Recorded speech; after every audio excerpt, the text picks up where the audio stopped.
Do you even know where you are? You shouldn't be here. You're the family's embarrassment. Just go home. Grace, adorned in a pure white wedding dress, sneered as she spoke. Behind her stood Dad, not even bothering to hide his disgust. I shouldn't have come. I was foolish to think of attending Grace's wedding. With my back turned, I faced the reality of our worst reunion in 10 years. I was ready to leave then and there, completely unaware of the drama that was about to unfold at the wedding. What does freedom mean? I've been asking myself this question my whole life. My name is Natalie, born as the second daughter to the president of a well-established company. Mom, Penelope, is passive and always under the thumb of Dad, Isaac. No surprise there, Dad's a strict man, obsessed with excellence. To be the best, my sister and I were raised in a demanding environment. Tied down with constant lessons and studies, we hardly had time to be kids. Friends were out of the question, and so was dressing up. It was a stifling life. As a child, I tried hard to meet Dad's high expectations, sacrificing all my time to aim for his standard of always being the best.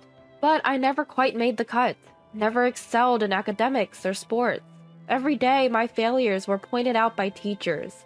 Witnessing this, Dad would yell, "Why can't you do better?" making me feel miserable.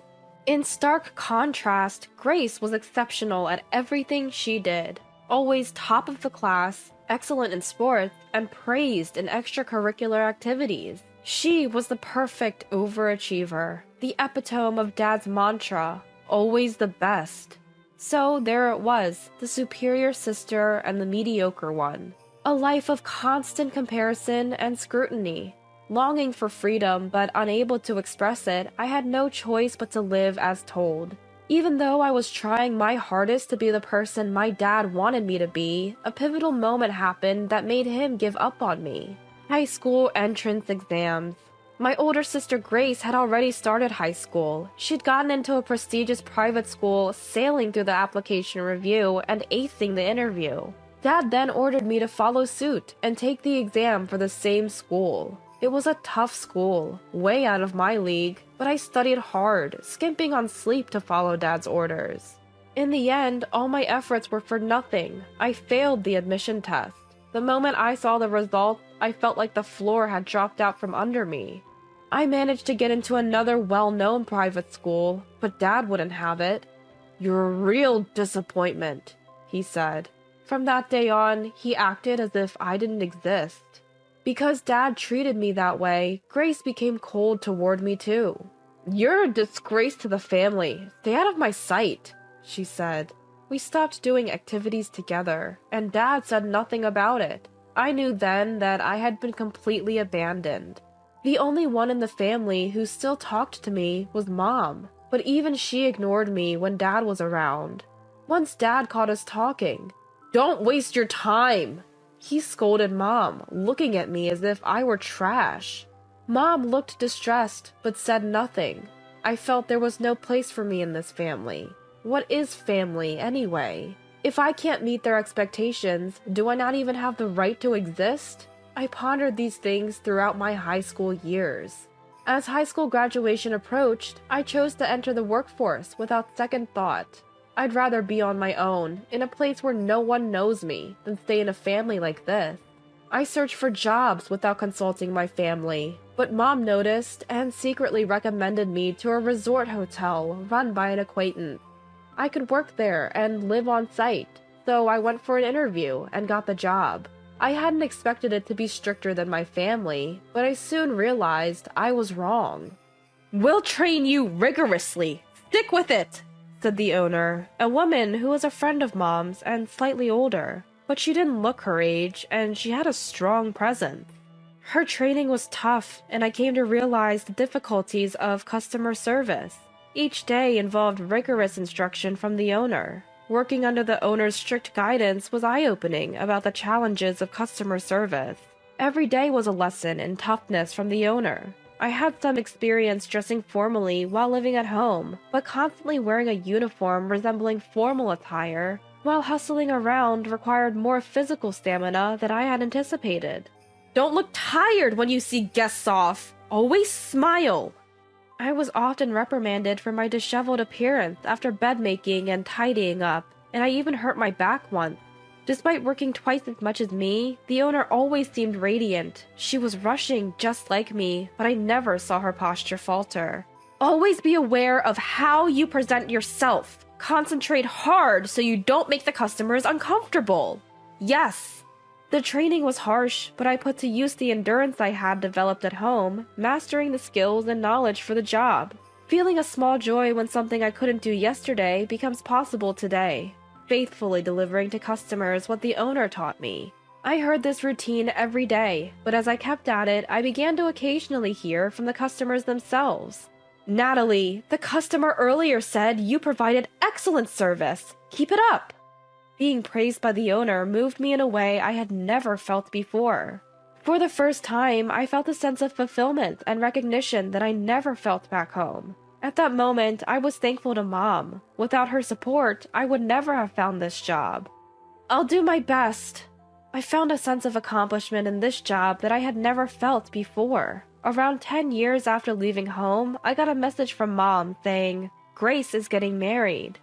I hadn't been in touch with Dad or Grace since I left. I hadn't even shown my face back home, but I had been in contact with Mom once or twice a year.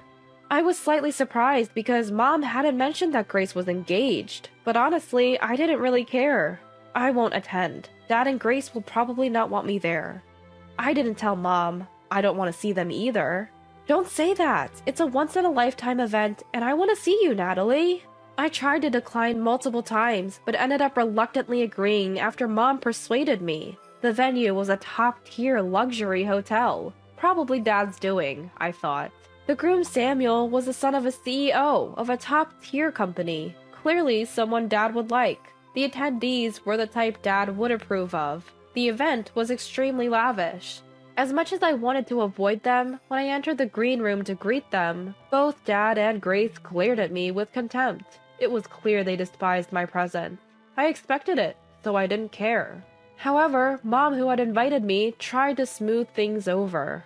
I invited Natalie because it's a special ceremony. I wanted the whole family to celebrate together. Why did you come? There's no seat or meal for you, Natalie. Ignoring Mom's feelings, Grace was cold towards me. Her attitude had worsened since we last met. Do you even know where you are? This isn't a place for someone like you. So who is allowed here? Is there a rule that says only those approved by Dad can be here? Replacing the silent Dad, Grace continued to spew hateful comments. Then she dropped the last straw. The family disgrace should just leave. Fine, I'll go. I shouldn't have come. I knew this would happen. Regretting my decision to come, I heard, Natalie, wait! I want to talk to you more. Can you wait for me at that cafe for a bit? The mom who followed me seemed to have shrunk since the last time I saw her. I felt a sense of nostalgia looking at her aged appearance. I was happy to see my mom after so long. I decided to kill time in the hotel cafe, just like she told me to. There were no other customers in the cafe where the ceremony was being held. Sitting alone, I listened to the sounds coming from the ceremony hall. Even though I was away from the venue, I could hear the background music and sense the ceremony's progress. The liveliness of the venue contrasted sharply with the silence in the cafe, making me feel miserable. What am I doing here? Sorry, Mom, but I really should leave. I never wanted to attend in the first place. Deciding to act, I head to the waiting room to inform my mom that I'll be leaving, just as they're preparing for the reception. That's when I heard voices that didn't suit a wedding ceremony. Peeking into the waiting room, I saw Samuel and Grace arguing with the planner. The planner also seemed flustered. Your mistake will affect our reputation! Fix it! We didn't the ceremony is already underway. From the conversation, it seemed that the chairman of a major client company of Samuel's firm had suddenly decided to come give his greetings at the wedding. They hadn't prepared any meals for him since he was initially unable to attend due to a business trip. They confronted the planner, urging them to find a solution. Good for them, I thought. They're learning the hard way that not everything can be prepared at the last minute. The planner would likely want to accommodate the changes, but the ceremony had already started, making it difficult. Both my dad and mom were engaged in the conversation, making it impossible to interrupt. I should slip away in this chaos. I thought. But there, right in front of me, was the planner, overwhelmed by various people. I can't let this wedding fail at my hotel. Hey, wait a second. Natalie, you're still here? Get out! Grace yelled at my sudden appearance. But at that moment, the planner's face, which had been pale from being cornered, lit up. Manager! At that word, even Grace, who had been yelling, looked surprised. That's right, I am the manager of this hotel. I oversee all of our hotels, as I was put in charge after the resort hotel I first worked at expanded its operations. The planner being cornered was my subordinate, Claire. Ignoring the surprised Grace, Dad, and Mom, I gave instructions to Claire. Claire, prepare a seat quickly. As for the food, the ceremony hall kitchen alone can't handle it, right? Tell me the menu. Upon hearing the instructions, Claire immediately sprang into action. She handed me the menu for the dishes to be served at the ceremony and headed to the venue to prepare the seating. Once I saw that the venue setup was underway, I took a look at the menu. Because the meals for the ceremony are by reservation only, I doubted anything could be changed. So I headed to the restaurant that's part of our hotel. After consulting with the chef, he agreed to prepare the meals, solving the problem right away. Although we can't offer the same dishes as everyone else, I'm confident no one will be disappointed with the high-end cuisine from our hotel's restaurant. Well, that settles it. We're good to go. As I conveyed this, Dad and Grace had complex expressions, but Samuel and Mom were absolutely delighted. Thank you so much for everything. Samuel energetically shook my hand, expressing his gratitude. His family also took turns thanking me, which made me feel somewhat embarrassed. Come on, Isaac and Grace, you should thank Natalie too. She's the reason everything's okay now. Upon hearing this, Dad and Grace reluctantly nodded at me with complex expressions. Then Samuel's family left. We have to get ready to welcome the chairman. Dad and Mom also left to join them in greeting. Now, only Grace and I remained in the room. The room turned eerily quiet, a stark contrast to the bustle just moments ago. As I tried to leave the room to escape the awkward atmosphere, I heard unexpected words. I envy Natalie. Turning around in surprise, I found Grace looking at me, her face strained. You were so full of life earlier, Natalie. Looking at Grace, I was reminded of, bound by Dad, living a life devoid of freedom, struggling to meet Dad's expectations. Grace wore the same expression I once did. I may be the supposed successor, but I can't defy Dad. I feel like I have no say in anything.